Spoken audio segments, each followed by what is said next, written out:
नमस्कार दोस्तों, आप सभी का स्वागत है हिंदी ज्ञान भंडार में।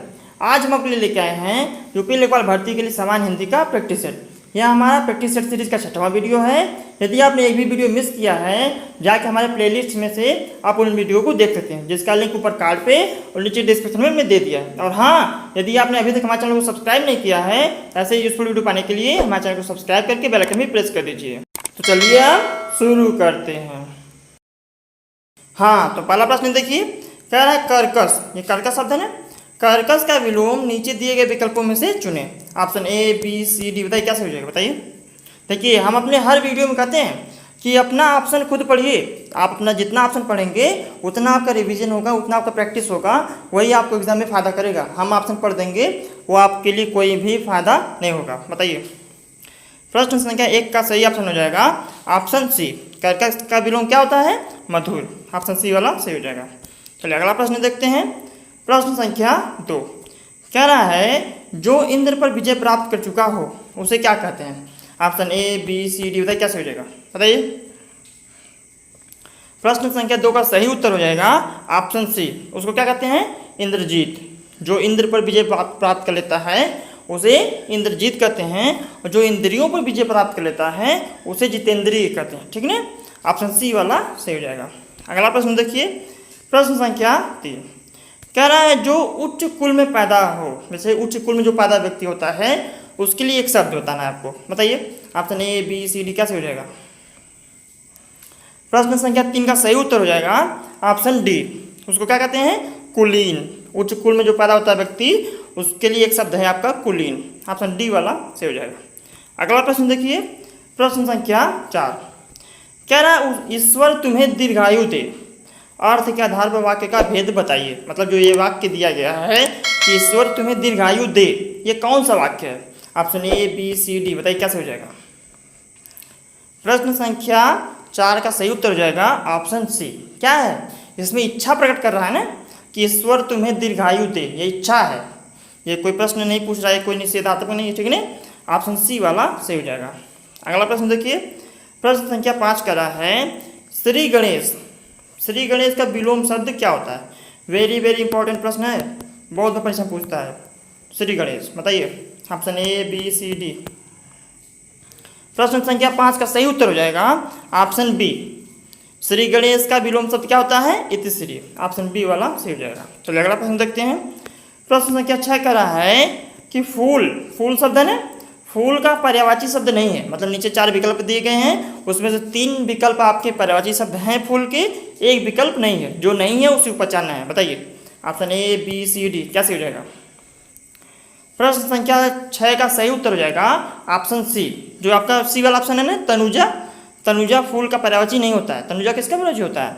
लड़की का। ठीक है ना, कन्या का। चलिए आप ऑप्शन सी वाला सही हो जाएगा। अगला प्रश्न देखिए, प्रश्न संख्या 7 कह रहा है, किस रस को रसराज कहा जाता है? Option A, B, C, D. बताइए, प्रश्न संख्या 7 का सही उत्तर हो जाएगा ऑप्शन सी। किसे कहते हैं? श्रृंगार रस को रसराज कहा जाता है। रसों का राजा किसे कहा जाता है? श्रृंगार रस को कहा जाता है। ऑप्शन सी वाला सही हो जाएगा। अगला प्रश्न देखिए, प्रश्न संख्या 8 कह रहा है, मन रे तन कागद का पुतला, लागे बूद बिनस जाए छिन में, गर्व करे क्या इतना। इन पंक्तियों में कौन सा रस है? Option A, B, C, D. बताइए, प्रश्न संख्या 8 का सही उत्तर हो जाएगा ऑप्शन सी। इसमें कौन सा रस है? शांत रस है। इसमें जीवन की सच्चाई बता रहा है ना, इसमें शांत। जैसे मन, आदमी जब ज्ञान प्राप्त करता है तो मन शांत हो जाता है ना। यहाँ पे क्या कर रहा है? मन रे कागज का पुतला। मतलब ये मन को कागज के समान बताया है कि यह कागज के समान है, कागज का पुतला है। जरा सा पानी का एक छींटा लगता है, यह शरीर क्या हो जाता है? नष्ट हो जाता है, विनाश हो जाता है इसका क्षण भर में। तो इस शरीर के लिए हम गर्व क्यों करें, घमंड क्यों करें? ठीक है ना। चलिए अगला प्रश्न देखते हैं। प्रश्न संख्या 9 कह रहा है, जिस छंद में 4 चरण और प्रत्येक चरण में 16 मात्राएं होती हैं वह कहलाता है। Option A, B, C, D. बताइए क्या सही हो जाएगा? प्रत्येक चरण में 16 मात्राएं होती हैं, उस छंद को क्या कहते हैं? वो कौन सा छंद होता है? बताइए, आपका सही उत्तर हो जाएगा ऑप्शन डी। क्या होता है? चौपाई छंद। प्रश्न संख्या 9 का सही उत्तर हो जाएगा डी। चलिए अगला प्रश्न देखते हैं। प्रश्न संख्या 10 कह रहा है कि कल्प वृक्ष का पर्यायवाची है। Option A B C D, बताइए कौन सा है। प्रश्न संख्या 10 का सही उत्तर हो जाएगा ऑप्शन डी, ये सभी, क्योंकि पारिजात, कल्पतरु और देववृक्ष ये सब कल्पवृक्ष के पर्यायवाची शब्द हैं। चलिए अगला प्रश्न देखते हैं। प्रश्न संख्या 11 कह रहा है हिंदी की आदि जननी क्या है। Option A B C D, क्या सही हो जाएगा बताइए। प्रश्न संख्या 11 का सही उत्तर हो जाएगा ऑप्शन बी, क्या सही हो जाएगा ऑप्शन बी, संस्कृत। हिंदी की आदि जननी क्या है, संस्कृत है। चलिए अगला प्रश्न देखते हैं। प्रश्न संख्या 12 कह रहा है कि हिंदी दिवस कब मनाया जाता है। Option A B C D, Hindi दिवस। प्रश्न संख्या 12 का सही उत्तर हो जाएगा ऑप्शन बी, कब मनाया जाता है, 14 सितंबर को मनाया जाता है। चलिए अगला प्रश्न देखते हैं। प्रश्न संख्या 13 कह रहा है अविकारी शब्द क्या होता है। Option A B C D, क्या सही होगा बताइए। प्रश्न संख्या 13 का सही उत्तर हो जाएगा ऑप्शन सी, अविकारी शब्द क्या होते हैं, अव्यय होते हैं ना। अव्यय का ही दूसरा नाम अविकारी शब्द है, जो विकार जिसमें न उत्पन्न हो, अव्यय जो व्यय न हो। चलिए अगला प्रश्न देखते हैं। प्रश्न संख्या 14 कह रहा है हिंदी वर्णमाला में व्यंजन की संख्या है, मतलब कि हिंदी वर्णमाला में कितने व्यंजन हैं, व्यंजनों की संख्या कितनी है। Option A B C D, क्या सही हो जाएगा। प्रश्न संख्या 14 का सही उत्तर है ऑप्शन सी, कितने होते हैं, 33। हिंदी वर्णमाला में व्यंजनों की संख्या कितनी है, 33। ऑप्शन सी वाला सही हो जाएगा। अगला प्रश्न देखिए। प्रश्न संख्या 15 कह रहा है इस समास में पहला पद संख्यावाचक होता है। Option A B C D, कैसे हो जाएगा।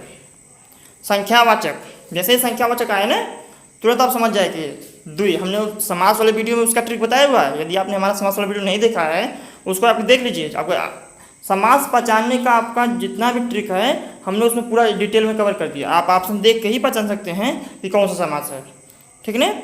तो इसमें देखिए संख्यावाचक द्वि, द्वि मतलब क्या होता है, दो, दो एक संख्यावाचक है, द्विगुवाचक, दो द्विगु समास जो है आपका संख्यावाचक होता है, ठीक। चलिए अगला प्रश्न देखते हैं। प्रश्न संख्या 16 कह रहा है राजपुत्र में कौन सा समास है। Option A B C D, राजपुत्र। राजपुत्र का समास वगैरह क्या करेंगे आप, राजा का पुत्र, ठीक है ना। तो राजा का पुत्र आया तो का शब्द क्या है, जो ये का शब्द आया समास वगैरह करने में, ये का विभक्ति है। तो विभक्ति किस में आती है, तत्पुरुष समास में। तो तत्पुरुष समास हो जाएगा यहाँ पे, ठीक है ना। ऑप्शन ए वाला सही हो जाएगा, तत्पुरुष समास। चलिए अगला प्रश्न देखते हैं। देखिए अगला प्रश्न में दिया है, निर्देश दिया है। कह रहा है प्रश्न संख्या 17 से 18 निम्नलिखित प्रत्येक 4 विकल्पों में से बेमेल शब्द को चिन्हित कीजिए। मतलब कि 4 ऑप्शन दिया रहेगा जिसमें से 3 ऑप्शन मिलते जुलते रहेंगे, एक ऑप्शन बेमेल है, मतलब कि वो मिलता जुलता नहीं है, उसी को आपको छांटना है। Option A B C D, क्या सही जाएगा बताइए।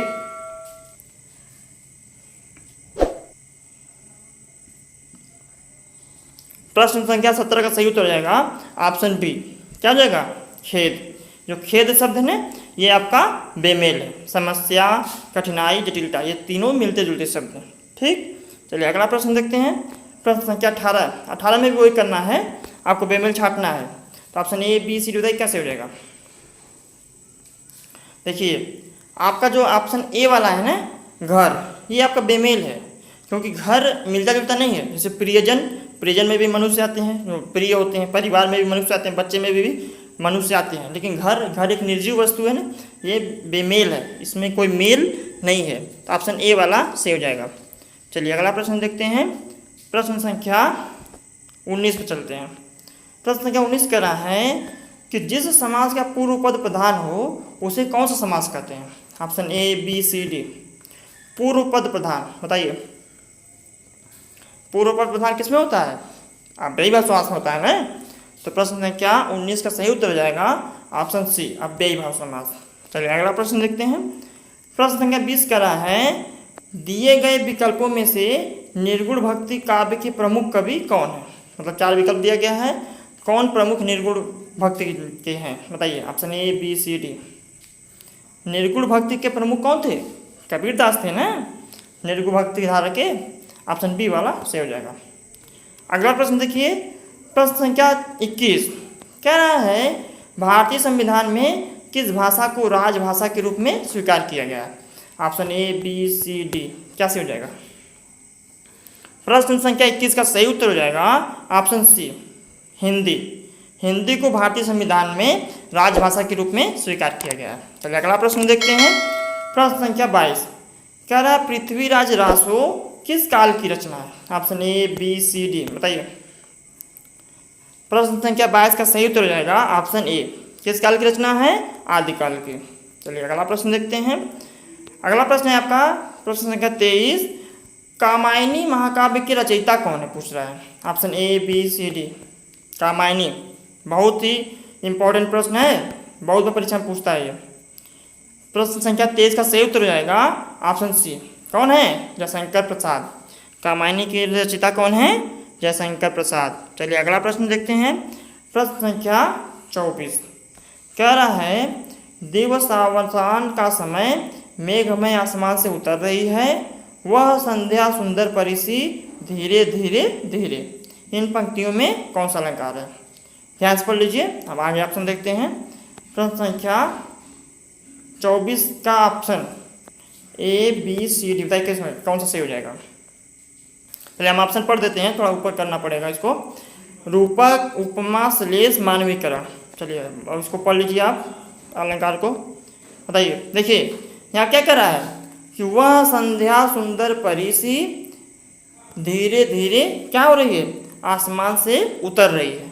मतलब कि यहाँ पे जो सायंकाल है उसको एक मानवीकरण का रूप दिया जा रहा है कि वो परिसी सुंदर परिसी वो उतर रही धीरे धीरे। यहाँ पे जब ऐसा आपको देखने मिले कि कोई प्राकृतिक चीज़ को जब मानवीकरण दिया जाए तो वहाँ पे मानवीकरण अलंकार होता है। तो प्रश्न संख्या 24 का सही उत्तर क्या हो जाएगा?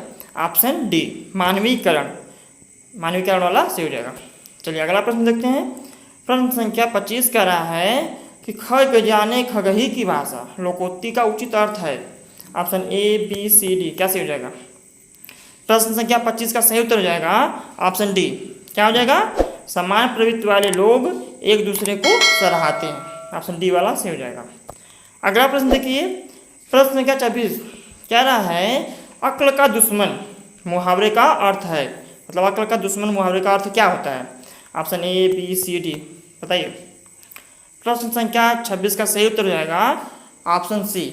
हाँ चलिए अगला प्रश्न देखते हैं।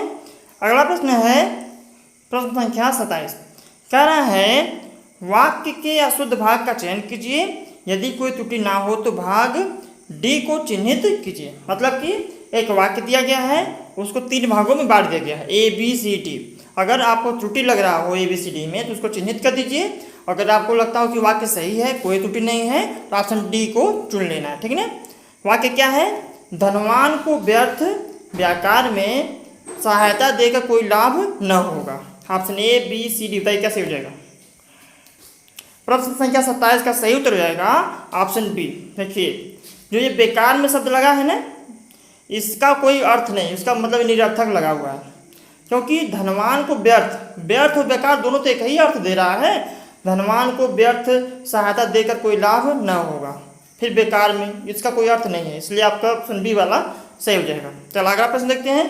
प्रश्न संख्या 28 कह रहा है कि दिए गए शब्दों में शुद्ध वर्तनी वाला शब्द है। Option A B C D क्या सही हो जाएगा। प्रश्न संख्या 28 का सही उत्तर हो जाएगा ऑप्शन सी सच्चिदानंद है ना। सच्चिदानंद आपका शुद्ध वर्तनी वाला है और बाकी शब्द गलत है। सर्वोत्तम में आधाता रहता है, सर्वोत्तम होता है, वो उत्तम लिखा गलत हो गया। संसारिक नहीं सांसारिक होता है। कीर्ति में छोटी मात्रा रहती है, सब गलत है। ठीक ना। चलिए अगला प्रश्न देखते हैं। प्रश्न संख्या 29 कह रहा है उपसर्ग का प्रयोग होता है। मतलब उपसर्ग का प्रयोग कहाँ होता है? Option A B C D क्या सही हो जाएगा बताइए। प्रश्न संख्या 29 का सही उत्तर हो जाएगा ऑप्शन ए शब्द के आदि में, और जो प्रत्यय का प्रयोग होता है वो शब्द के अंत में होता है। चलिए अगला प्रश्न देखते हैं। प्रश्न संख्या 30 और जो कि हमारा अंतिम प्रश्न है कह रहा है मिठास शब्द में किस प्रत्यय का प्रयोग है? Option A B C D बताइए कैसे हो जाएगा। मिठास प्रत्यय कहाँ लगता है? अभी हमने ऊपर बताया ना कि प्रत्यय आपका अंत में लगता है, तो अंत में देखिए प्रश्न संख्या 30 का सही उत्तर हो जाएगा ऑप्शन सी मिठास में आस प्रत्यय लगा है। तो आई होप आपको वीडियो अच्छा लगा होगा। यदि वीडियो अच्छा लगा हो तो वीडियो को लाइक कर दें और अपने फ्रेंडों के साथ इसे शेयर भी कर दें, क्योंकि ज्ञान बांटने से ज्ञान बढ़ता है। और हमारे सभी अपडेट को पाने के लिए हमारे चैनल हिंदी ज्ञान भंडार को सब्सक्राइब करके बेल आइकन दबाना न भूलें। तो मिलते हैं अगले वीडियो में, तब तक के लिए धन्यवाद। Thanks for watching.